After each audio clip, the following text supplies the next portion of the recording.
Watch Bass Fishing with Randy! Boom, Bass Fishing with Randy. And hey, this is going to be a little trial run with a new chesty and a new battery and all this stuff, getting ready for the new season. I don't have much time, but I have enough time to check out this pond because I was at a pond earlier today and I saw that the fish are starting to push up. And so I came to the smallest pond I know, where I tend to, when they are bedding, slaughter them on this, the floating worm.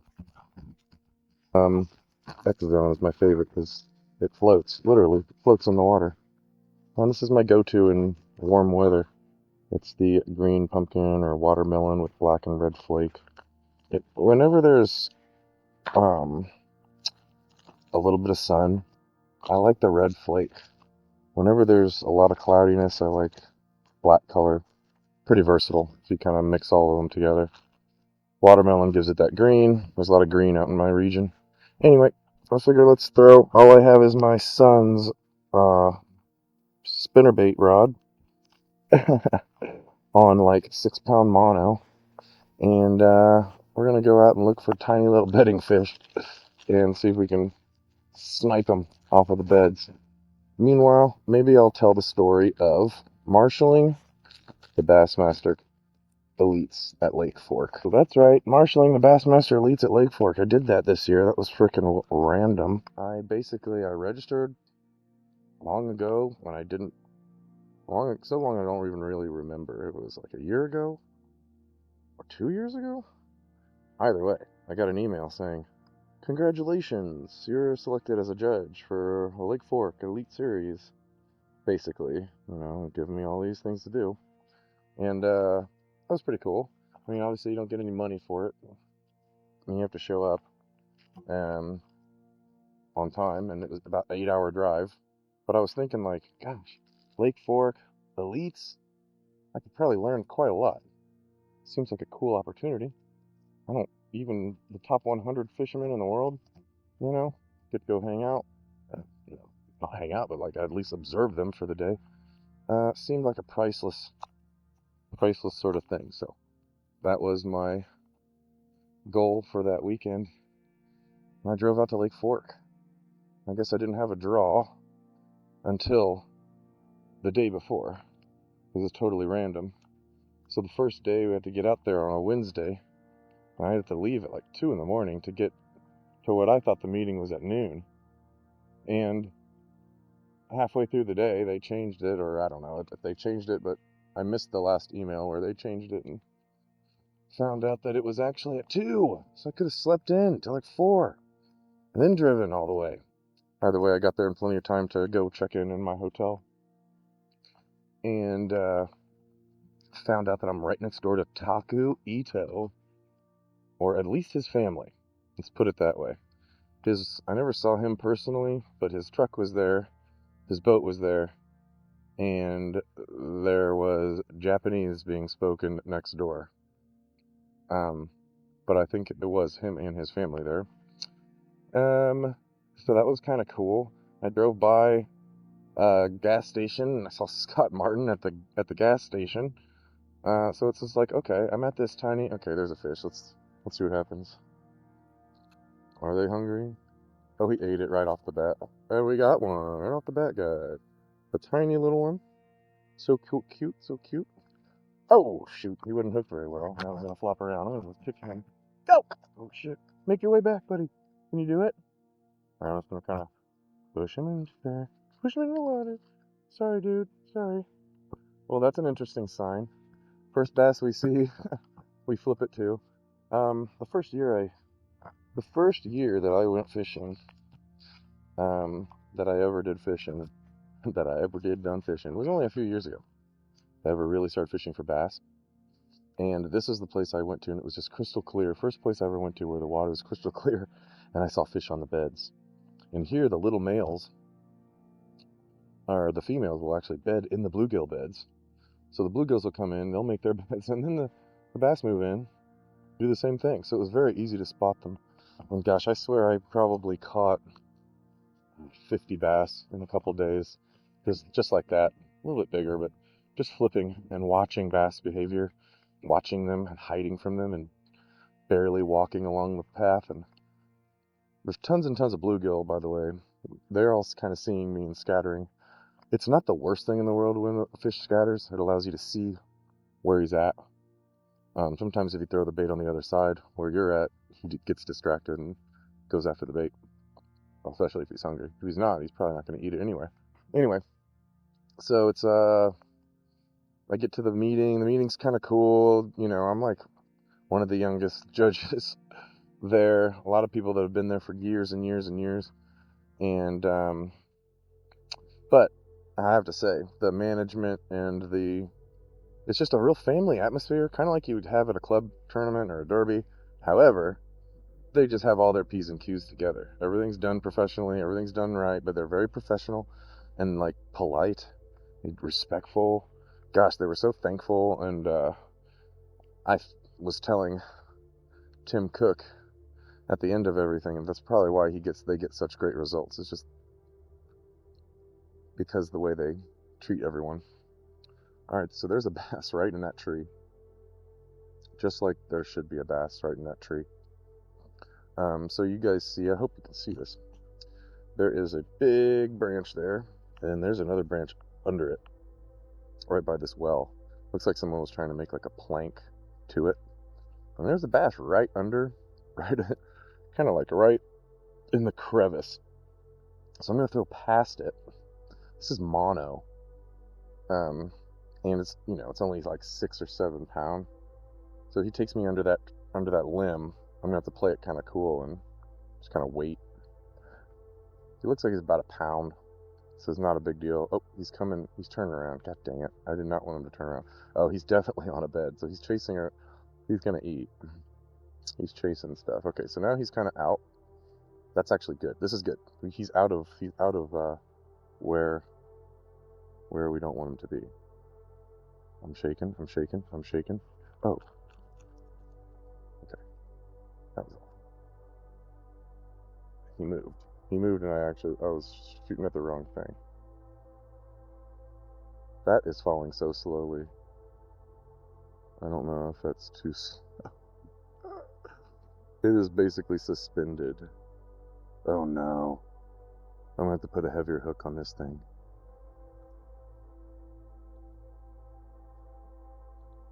Oh no. I'm gonna put a heavier hook on this thing. We'll come back for him. But we know this is his little area. This isn't a bed, I don't think, but well, maybe that is his bed right there, under there. But this did not scare him. It did not sink enough. Oh, there he is. There's another one right there. Under that log. Is that the same one that just made? Oh, he went after it. Gosh dang it. Terrible cast. They're ambushing.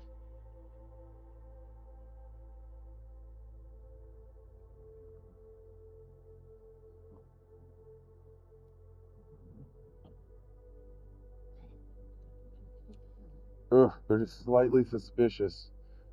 I think it's because it's just sinking too slow. Anyway, so we go there and we have to like learn all the rules and like what we're gonna do. We're going to be weighing the fish, and we're the eyes and ears of everything. Eventually, also we can take pictures and take video, and we can, you know, we just have to make sure we're not being idiots. There's a good one. That's a good one. Out there. See if I can get the current to just. Oh, there we go. I got another one. That was probably the male right there. And he spit it out because I had one hand on it, and I couldn't reel. It. I wasn't ready for him to bite. It was sinking towards the big fish, and that little fish came out and yoinked it. I'm using my kids. I mean, this is like my son's little Walmart spinning rod. So didn't give him too much business there. Not a lot of power, not a lot of backbone in this one. Anyway, that's a good sign again. We're gonna probably catch another one before the end of this thing. If I can just get to the story. So it's like day, I don't know, it's Wednesday, we're at the meeting. And I get to see all the people, Lisa, the tournament director, and Tim Cook, and they're telling us all the things. And we have to go outside, and it's freezing cold, and do a, like, measure the fish and make sure that we're not stupid, and weigh the fish and write it down and initial and all this stuff, and get introduced to Bass Tracker. After that, I get to go home. We get to get ready. We have to be there at like 4:30 in the morning.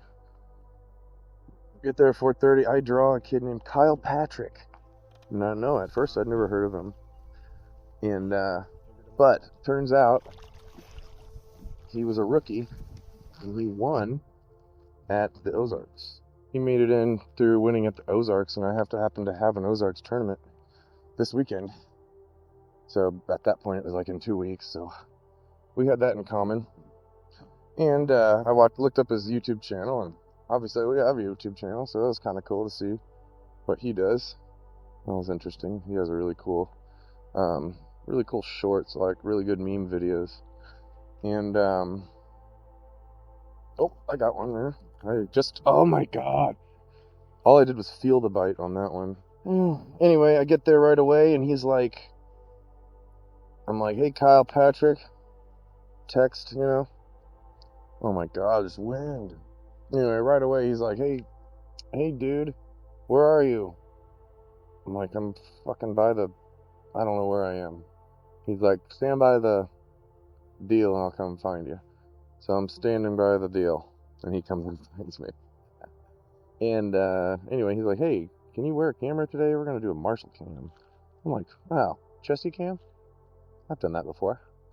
So I said, fine with me. I'll do that. Sounds fun. Give me something to do. Turns out it ended up being a big pain in my ass the whole time, but hopefully there's good footage, and I'll tell you why soon. So blah, blah, blah, we get there, we go out. Kyle Patrick is just geeked. It's his second tournament ever, and he's like, friendly as hell, and just like talking to everybody, and just like, it's adorable. And we get out to the first spot after about 15-minute run or something. I don't know, it felt like 15 minutes, probably more like 10. And the fog is like lifting. It's very low light still. And he throws out a few times. And I think it's our second spot we go to. But he goes to the second spot in the first cast at the second spot. Donk! And the camera boat isn't there yet. And it's just me and him. And he's fighting what I know is a big fish. And this is only in my memories because I haven't been able to see it now. Those of you watching, at this point, you could probably check into Kyle Patrick KGP Fishing, I think? KGP Fishing? And watch the Lake Fork episode. If not, it'll be uploaded very soon. And you'll see, first episode, or first day, the only footage of this catch, the only picture of this catch, is on my chesty. And it's a 9.8. He gets it in the boat. It's a 9.8. And we're freaking out because it's like too early to catch a 9.8. And I was not quite ready. And he was not quite ready. Needless to say, he's shaking. I feel like I was shaking. I think at one point I put my hand in front of the camera to see if I'm shaking.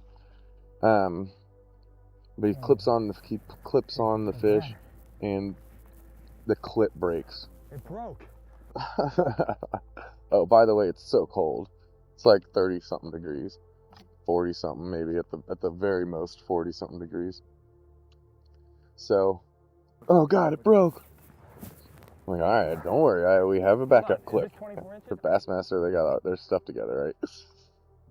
So we have a backup clip. I'm gonna get a bite here because I'm not paying attention. And I slowly start putting on the backup clip. All I really remember is he's kind of talking me down. Like, you know what? I'm gonna put a weight on this. He's kind of talking me down, like, dude, it's okay. You got this. It's all right. And he's holding this 9.8, And we're like, oh wait, we can put it in the live well. Let's put it in the live well. We can only put in the live well if it's over 24 inches. So you put this 9.8 pound fish on the frickin'. This probably happened before we weighed it. We put the fish on. Oh yeah, obviously we didn't know it's 9.8 yet. So we put the fish on the board, and it's only like 23 and a quarter. Giant 9.8 foot balls, not even a lunker. So you can't put it in the live well, which makes it even scarier. I don't know. I don't know if it's scary. It just feels like time is going so fast. And it's probably only like 10 minutes. And I know he's feeling the same thing. Like, oh shit, we got to get this fish back. Like, it's a giant fish. Holy shit. And I get the next clip on. No big deal. We clip it, and then boom, he goes off. Anyway, long story short, he ends up catching the biggest bag of his life. At one point, though, we're at like 25, 26 pounds. Or we're at like 19 or 18. And he goes by one guy. And the guy's not doing well. And he's like, how you doing? And the guy's like, I got like 18. And he's like, are you fucking with me? He's like, yep. He's like, I'm not doing very well. And it's like, oh, okay. So Kyle thinks he's doing really well. Later on in the day, I mean, no one's calling us. And there's no like camera boats around us, and all the camera boats are around like all the live scopers in this like giant like community hole looking area, the deeper part of Taku and Milliken. And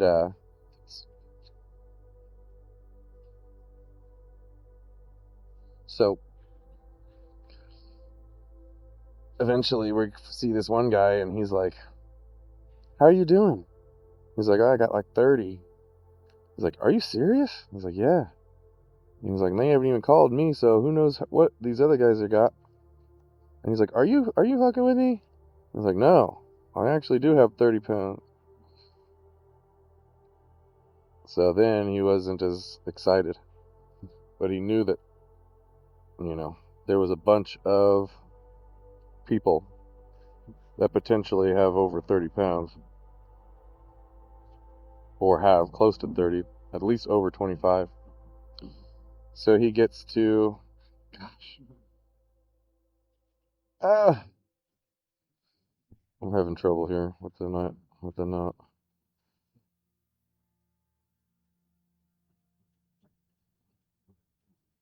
So he gets to the weigh in, and here's kind of embarrassing part. We see we get to the end, and I have to do all the math, and I just plug the math straight into the calculator, and I didn't think about how 16 ounces equals a pound. And so I accidentally told him it was like a pound extra more than it was at first, until we checked it. Found out that he actually had like 31 pounds instead of 33 pounds. Oh, sorry. But anyway, he had a career day. This is so boring. Thank you to whoever's listening and watching this, especially with the wind. But so the next day, or during the deal, there's about an hour left. He's feeling good. He hooks into. He hasn't quite got 30 pounds, and he hooks into a 6.8. And my camera was broken, or my camera had run out of batteries at that point. So I filmed it on my camera phone. Hopefully, they put that in the YouTube video too, because that was great. Because the first time he'd finally gotten over 30 pounds in a derby, he says so, and he was just like, that gets me pumped up. It was awesome. He was like, that right there gets me fired up. I was like, oh, I can't wait to see that on YouTube. Um, the wind has totally ruined my sight fishing. There was no wind at all when I started. So whatever, he catches a 6.8 to go over 30 pounds, and it's like freaking awesome. Best day of his life. And yeah, he's live scoping the whole time. And probably never casted at a fish he didn't see on the scope. But he's using a wacky the whole time. He's not snagging the fish. That's basically impossible. I watched it for 2 days. It's the same as sight fishing, what I'm doing today. You see the fish, you're like, oh, there he is. I know what I can throw. I know where he is. Except for it's actually harder than actual sight fishing. And you're not taking it off its bed. So, I don't know. I think it's kind of a little bit of sour grapes. And if it were that dominant, it would have been dominant like 3 years ago when it first came out. But what's happening is a perfect storm of the people learning the tech and being freaking good at fishing. Half and half, or what? Is that a fish? No. Some have, every other lake. My big suggestion is always do every other lake. Every other lake, alternate live scope all season long. And then next season, no matter what it is, no matter where you're at, okay, what, the way you determine whether it's live scope or not live scope for that lake is whether or not they, had it last year. So it alternates. And you have to pick the schedule so that it always alternates. And so, for example, next year, Lake Fork would be a no live scope event. I guess. Otherwise, this is the new way of fishing. Guys aren't going to fish at random spots anymore. That'll be like called random club fishing. Co-angler fishing, which is what I do. Fishing spots. I'm hoping for the best. Like what I'm doing right now. I don't see a fish, but I'm like hoping there's one in this little hole. So, but yeah, he's fishing that wacky worm. It's pretty cool. I don't want to divulge too much because he's doing the classics soon, and who knows, like who knows who could see this and send it to somebody and be like, I don't know if he's keeping it a secret. I haven't heard him really talk about how he's doing it on in his interviews and stuff, so I'm not really gonna mention it. But he's basically, doing similar stuff that these minnow guys are doing, just not using a minnow.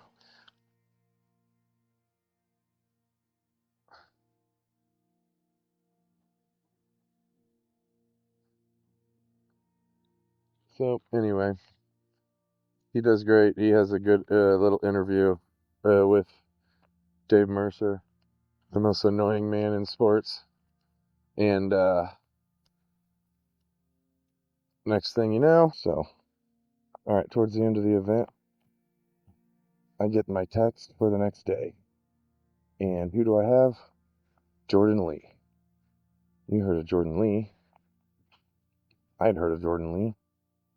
But I guess my mind just kind of compartmentalized and just, focused on just being professional, not really thinking too much about who these guys are, really. I'm just like, whatever. They're just regular dudes. I'm going to go out and learn.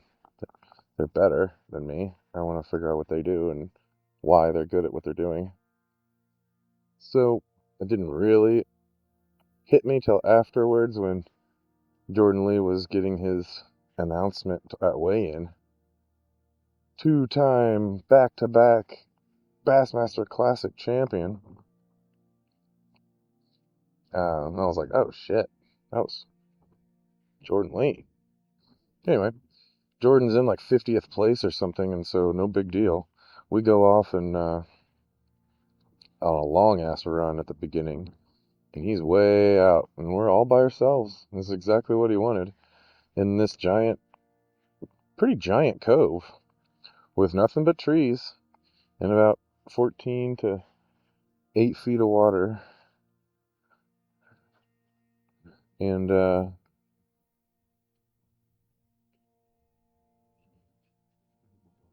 these guys are freaking cutting stuff.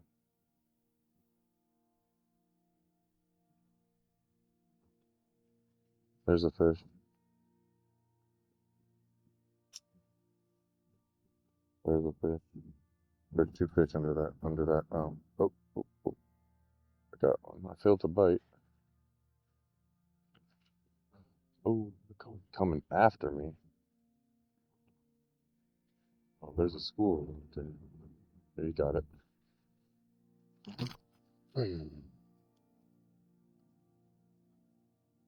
Well, I pulled it and it didn't sting him. See, that's the problem with these fucking straight shank hooks, bro. I gotta not move. There's 3 or 4 of them under this stick, and they're big, and they're all looking for that thing that they just missed. I just gotta not move. I don't know. I'm gonna barely tilt, but I got one looking at me. All right, there are 3 or 4 1-pounders right under this log here, and they want it. They want it bad. They were fighting over it. Let's see if I can bring it in between this. Take it out of the log. Can I get it out of the log without hurting him?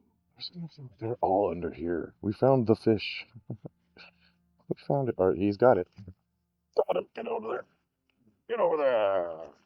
I got it over the fucking stomach. You see that? And that's how you do it. There's a bunch of them right here. Let's see if I can catch a. Let's see if I can get another one.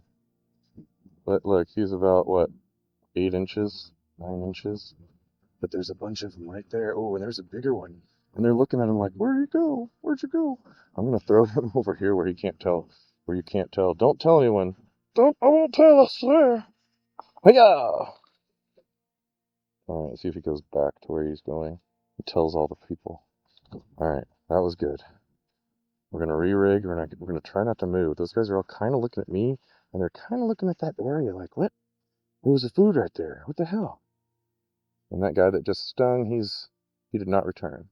So this is the spot right here. This is like the only spot in the lake right now where the wind is the lake. The pond, this tiny little pond, where the wind is cut off.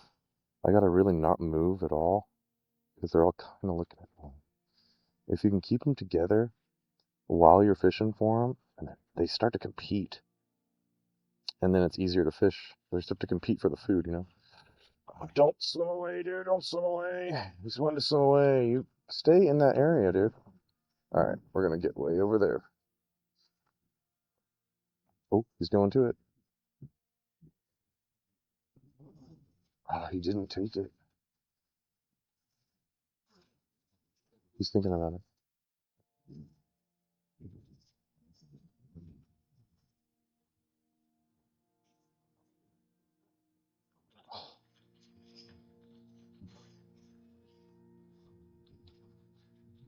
All right, they're still right under that tree.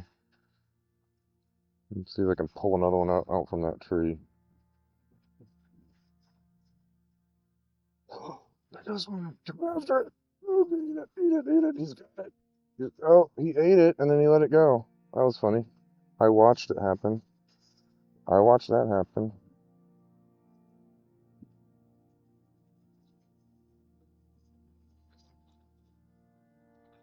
Wow, there are fish right back there, dude. Oh my goodness. Oh my god.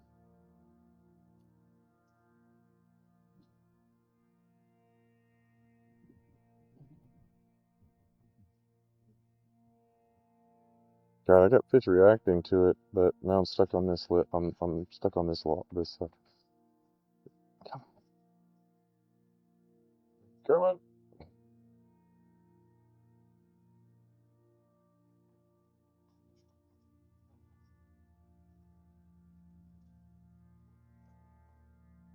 They're just looking at it. I got 2 of them. 2 of them looking at it.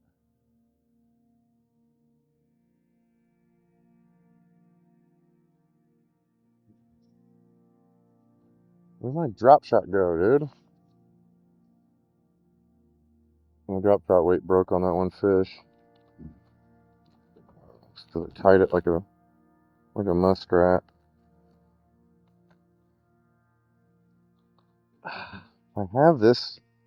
I have an extra wide gap, a 3-aught that we could put on there, and it would sink faster.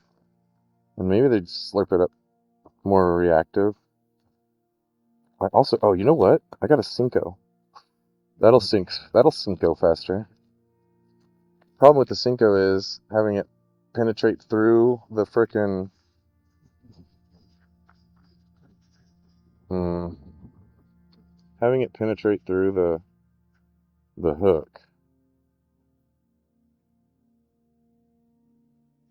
Well, let's see what happens. I have a feeling I'm gonna lose a fish this way.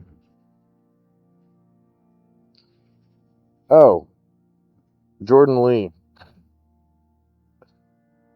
When the wind picks up. Gosh, dang. It's picked up and changed direction. It's going into my face now. Unbelievable. This is... So, like, you can see, as you can see, this is ridiculous. Using a little 1/0 with a Senko, it's just too big. Like, it's going to be hard to actually set the hook like this. But the worm will sink faster. So, odds of us breaking off here, high. The wind is picking up now, changing direction, going the wrong way, going the way I don't want it to. Anyway, Jordan Lee, we get to this spot. He's all by himself. He starts doing what the cool kids are doing. He's scoping. And he finds bass in the trees. I got a bite.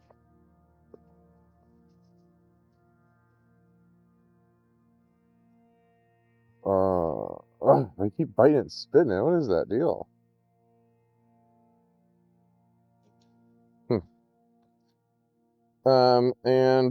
He's catching 4s, he's catching 5s, he's catching a 6. And then, boom, he catches an 8-14. And he's just having a ball. And so Jordan Lee. And, I end up filming those on my phone. I'm going to send those to Jordan to see what he wants to do with those. But if he doesn't do anything with them, maybe I'll upload them to my channel. That'll be cool.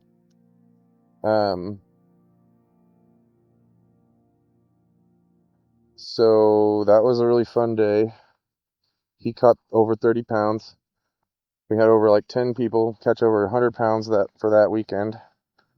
Both of my boaters caught over 30 pounds their day. And it was great. Way better. I wasn't needed the next 2 days because I was basically a rookie judge. And rookie judges weren't needed on the next 2 days. All right, so that's my story about being a marshal at Lake Fork.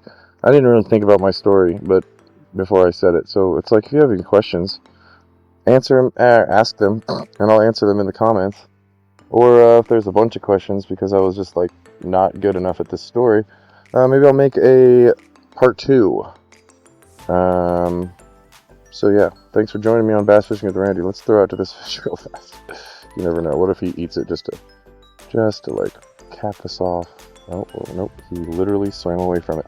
All right. Thanks for joining me on Bass Fishing with Randy. Like, subscribe, do all that fun shit. Peace.